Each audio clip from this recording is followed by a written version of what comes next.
Hello. In this video we're going to move on from a previous video where we were checking a user's username and password to make sure that they are who they say they are by checking the information they give us against what we've got in the database. And I just want to show you this in action very quickly. If I put in the wrong password, it will say this is not the user, and if I put in the right password, then it will tell me that it is in fact a verified user. So all that this done is it's gone and made that decision about whether I match the database or not. So all of this code is in that other video. The question for us though is, what do we do once we believe that somebody is real, if they're who they say they are verified? What do we do so that we can keep their identity and they can move around our site and we can trust them as who they say they are? Well, we're going to do this by setting a cookie. Now, a cookie is just a piece of information that you put. I just see set raw cookie. I actually don't know what a raw cookie is. Set cookie. Oh goodness, that's very frustrating that it doesn't work. Set cookie, and we're going to tell it what the cookie should be called. Well, this is easy. This is just going to be called ID, and then we're going to tell it what it is that value should be. And so the value for this should just be ID. Now, in an ideal world, we could just do this and trust it. And I must confess that this is how I've been known to code things. So if we go back and look at the page, we're going to log in again. So create user. I'll just make sure that I've got the right password in this time. There we go. Now, we should have a cookie saved there. So let's have a quick look. Inspect. We're going to go into application. And we're going to look at cookies, and sure enough we have a cookie with the ID, the name of ID and the value of 5. But unfortunately the user can actually edit that, so they can tell us that their ID is whatever they want it to be. So that means that we can't actually trust the cookie, but just trust it to know that it's telling us the truth, because it's possible that the user has changed it. So what we're going to do is we're going to set a second cookie, and we're going to compare the two of these and say, okay, do these things belong together? And if it passes that test, then we say, yes, we can believe these cookies. So we could just use the hash function that we used last time, but we know that that's very predictable, and that the person could say, oh, that's a very big, long, complicated number. I bet it's just been hashed. So what we're going to do before we hash it is we're going to add another variable, which is called the seed. And the seed is going to be unique to us. So what I'm going to do is I'm going to set up this new variable, and what I'm going to call this is new ID. So new ID equals ID plus, and then I want to get some text to put on the end that nobody's going to be able to guess. So to make sure that I can't have somebody socially engineering me because they might guess that it's the name of my cat or my dog or anything, so I'm just going to generate a random password.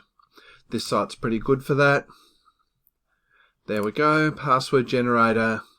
Nice easy password there, just shows me a bit of an ad. Great.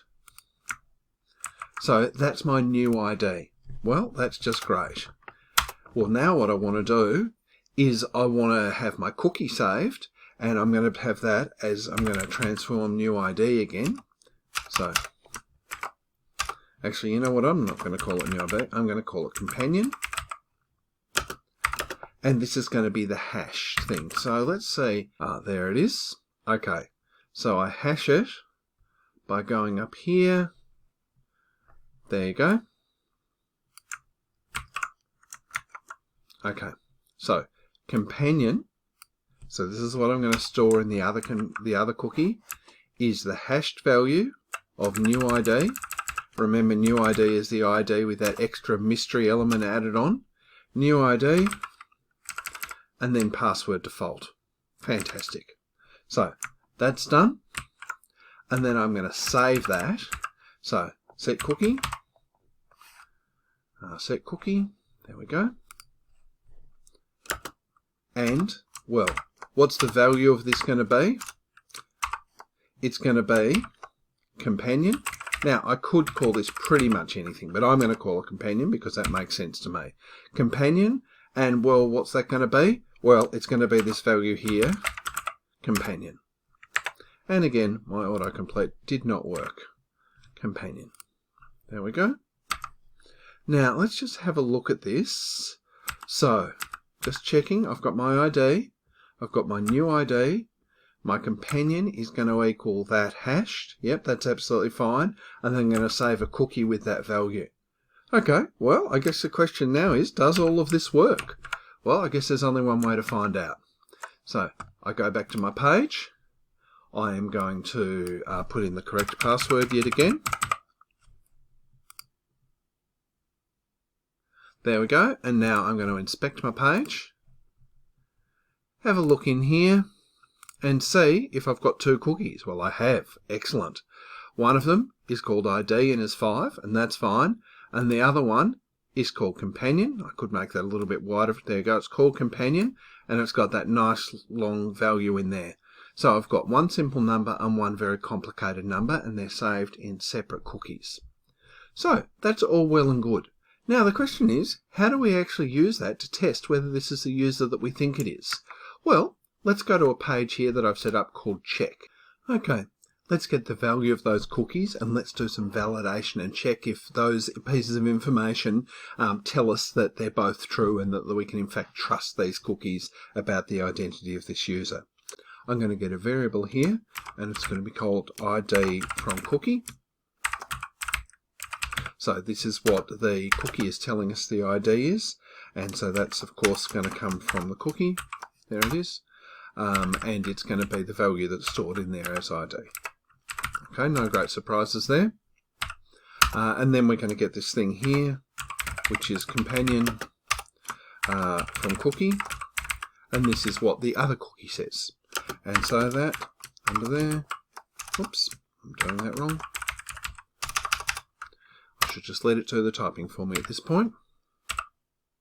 So that's companion. There we go. So I have those two pieces of information. Now, you'll remember that before I hashed that value, I actually added something else to it. So I'm going to go back to that login page, and I'm going to take that little bit of code there. And I'm going to make my new ID again. Now this time, it's actually not starting with ID, because we don't know what ID is on this page. So it's ID underscore from cookie. There we go. So that is basically the thing that we put into the hash. Okay, well, that's perfectly fine. So if, and we'll run that test, and then if it passes the test, then we'll say echo, this is true. There we go. This is true. And while we're at it, let's put in the else condition, and let's copy in this is not true. Now, all that really remains is what test are we running? So let's put in this test. Password underscore verify. There it is. Now the first argument is what do I think it started with? Well, I think it started with new ID, if that's telling me the truth. And I think that it turned it into companion from cookie. There we go. So we're comparing those two things, and if they match, then it means that the information is valid, because nobody else could have known we'd put that extra thing in. Alright, let's have a quick look at this and see if it works. So I go to my check page and I refresh it, and it tells me the information is true. Well, that's absolutely fantastic. Now, let's see if we tinker with it, and now we're going to pretend to be user number 6. We'll see that it says this is true. Now, it's clearly not actually true, and the reason is because I've actually got both of the error messages saying the same thing. So, silly me. So, if it is true, of course it says it's true, and if it fails, then of course it says it is not true. So when I run this now, it will say, this is not true. Well, sure it's not, because it wasn't able to get that hashed value starting with 6. It could only get there with 5. So now that I change it back to 5, and I refresh it, and now it says it's true. Well, absolutely fantastic. So now that all of this has happened, then I can say with some confidence that if it is true, then ID equals, and ID is in fact ID from cookie. So I know that the thing that's stored in the cookie is true, that nobody's lying to us about that, because I've gone ahead and I've validated it, and I can now use that on any page I want with confidence, knowing that this person has proven who they are, and I know that their credentials are valid because the number matches up with the hashed value.